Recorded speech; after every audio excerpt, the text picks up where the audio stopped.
안녕하세요. 중년의 사랑입니다. 모텔 알바의 붕가붕가. 쭉쭉 빵빵한 그녀들의 붕가붕가. 결국 나를 벌떡 일으켜 세우는 것은 미친 흥분과 신음소리. 여자들이 아닌 경험 많고 노련한 남자들이었다. CCTV도 없던 시절의 이야기입니다. 군 입대를 앞두고 집에서 먹고 놀자니 눈치가 보이던 시절이었죠. 그렇게 집에서 빈둥거리고 있는데 아는 선배가 군대 가기 전까지 알바할 생각이 없냐고 연락이 왔다. 그냥 카운터에 앉아서 손님에게 키만 내주면 된단다. 편하다는 말에 모텔 일을 시작했다. 근무 시간은 오전 10시부터 다음날 10시까지. 12시간 격일제 근무였다. 그 모텔은 시내 한가운데 위치한 모텔이었고 주변에는 유흥업소들이 넘쳐나는 곳이었다. 고로 손님도 많은 편이었다. 출근하고 처음 일주일은 밤에 잠을 제대로 못 자는 바람에 적응이 안 돼서 미치는 줄 알았다. 하지만 혈기왕성한 나에게 매일 밤 듣고 보는 게 남녀의 낯거리, 불륜, 원나잇, 레즈 등등이라니. 야심한 시간에 미니스커트를 입고 그 아래로 또각또각 구두 소리를 내며 들어오는 여자들. 나의 존슨도 시도 때도 없이 꿈틀거리고는 했다. 그렇게 한 달 정도 지나니 할만했다. 월급은 얼마 되지 않았지만 조금 잔머리를 돌리니 모든 게 돈으로 나에게 돌아왔다. 가장 기본적인 손님에게는 3만 원을 받고 장부에는 2만 5천 원으로 올려서 5천 원 삥땅치기. 하루에 5건만 해도 2만 5천 원이었다. 야간에는 손님들의 술, 담배, 심부름을 하면서 잔돈을 생까면 10명 중에 9명은 그냥 넘어가고는 했다. 모텔 근무해본 분들은 다 알 거다. 빈방, 손님 나간 방, 청소하기. 빠르고 깔끔하게 바로 청소를 하면 3만 원이 그냥 꽁돈으로 들어왔다. 잠시 붕가붕가 하고 가는 손님들은 눈여겨봐두었다. 그렇게 밤 12시가 되면 사장은 퇴근하고 모텔은 나 혼자 지키게 된다. 만약 급하게 하고 나간 방이 5개라면 그중 2개 정도는 청소를 해서 6만 원을 삥친다. 5개를 다 정리해서 다시 판매를 하게 되면 삥이 많겠지만 청소해서 모두 다시 팔면 아무런 증거도 남기지 않겠지만 팔리지 않았을 때는 문제가 될 수 있다. 만약 청소해서 룸을 다시 팔 생각이었는데 그날 밤 안 팔린다면, 못 판다면 그 방은 다음날 객실 청소하는 아줌마한테 걸릴 확률이 높다. 이럴 경우 청소 아줌마는 사장한테 일러 바친다. 아무리 객실 청소를 아줌마처럼 깨끗이 하고 세팅을 해놔도 촉이 좋은 청소 아줌마는 다 안다. 자신이 청소한 방인지 아닌지.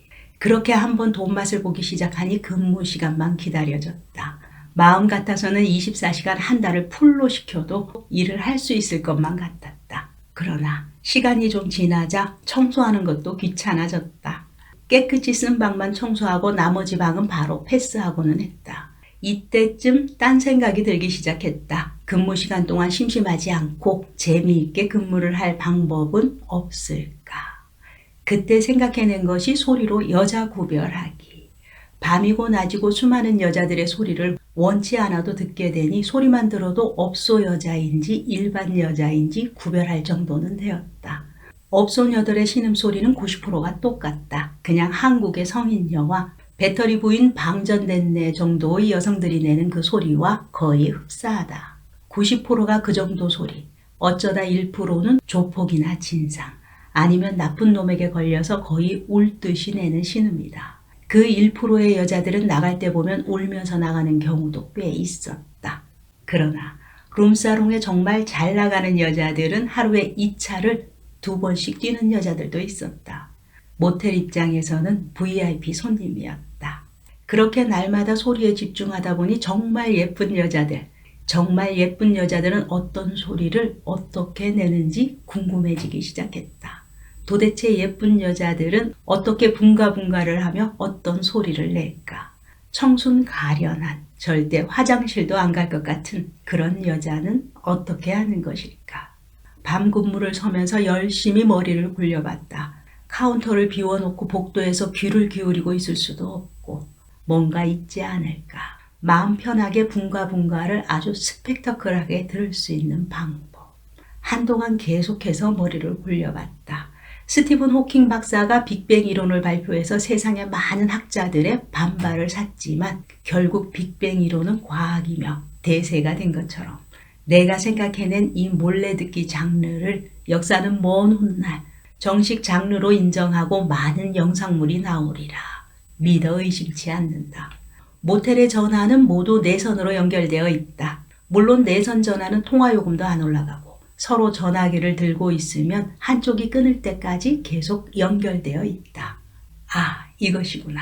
바로 실행에 옮겼다. 대학생이나 연인들이 많이 오는 금요일 밤, 모텔에서 방 상태가 가장 좋은 301호. 방이 시끄러운 도로와 멀리 떨어져 있고 가장 구석진 방이라서 주변 잡음이 잘 들리지 않는 방. 아, 초범인데 내가 이렇게 주변 환경까지 생각하다니. 지금 생각해봐도 나는 대단하다. 사장님이 퇴근하기를 기다려 새벽 1시쯤 카운터에서 301호에 전화를 해놓고 301호실로 올라간다. 방문을 열고 울리는 전화기를 들고 성냥개비를 3분의 1등분을 해서 수화기를 살짝 들고 사이에 끼워 넣었다. 통화 중인 상태. 그리고는 아무 일 없듯이 방문을 잠그고 다시 카운터로 내려온다. 지금부터 카운터의 0번 전화와 301호는 연결되어 있는 것이다. 여기서 중요한 것은 301호에 손님이 올라가서 카운터에 전화하는 일이 없도록 해야 한다는 것. 손님이 전화기를 드는 순간 이 모든 프로젝트는 그대로 끝이다. 미리 수건도 평소보다 많이, 생수도 넉넉히, 모든 것을 넉넉히 비치해 둔다. 더 필요한 것이 없도록 미리 충분히 배치해 두는 것이다. 이 모든 준비가 끝났으면 예쁜 여자가 들어오는 순간 301호의 키를 건네준다. 그리고 절대 전화하는 일은 없어야 하므로 미리 확인 사살을 한다. 손님, 모닝콜 해드릴까요? 배달 음식 필요하시면 지금 말씀하셔야 합니다. 등의 멘트를 알려준다. 마치 나는 지금부터 잠을 잘 거니까 카운터에 전화하지 말아라 하는 뉘앙스를 주는 것이다. 그리고 그날 밤 그 예쁜 여자의 생생한 라이브를 밤새도록 듣는다. 그렇게 수많은 도청 장치를 거의 매일 밤 하면서 나를 정말 미치게 해준 커플들이 수도 없이 많았지만 그 중에 제일 기억에 남는 것은 점잖게 생긴 30대 아저씨가 룸에 들어가자마자 허리띠를 풀어서는 여자 엉덩이를 찰싹찰싹 때리지를 않나. 정장을 입은 꽤나 지적이던 30대의 여자는 남자와 약을 하면서 너무 깊다고 난리를 치다가 소변을 보지를 않나. 또 어떤 지조 있는 남자는 여자와 함께 들어와서는 절대 안 한다고, 절대 여자와 하지 않겠다고 난리 부르스를 추다가는 여자에게 따임을 당하지를 않나. 그렇게 몇 달간 수많은 커플들의 붕가붕가 현장을 청취했다. 그렇게 해서 내가 얻은 결론은 여자들이 아무리 예쁘고 쭉쭉 빵빵해도 그녀들의 미친 듯한 신음소리는 많은 경험을 가지고 있는 노련한 남자에게서 나온다는 것이다. 그 사실을 알고 난 후부터 나는 여자들보다 남자들을 더 세심하게 보기 시작했다. 중년의 사랑이었습니다. 감사합니다.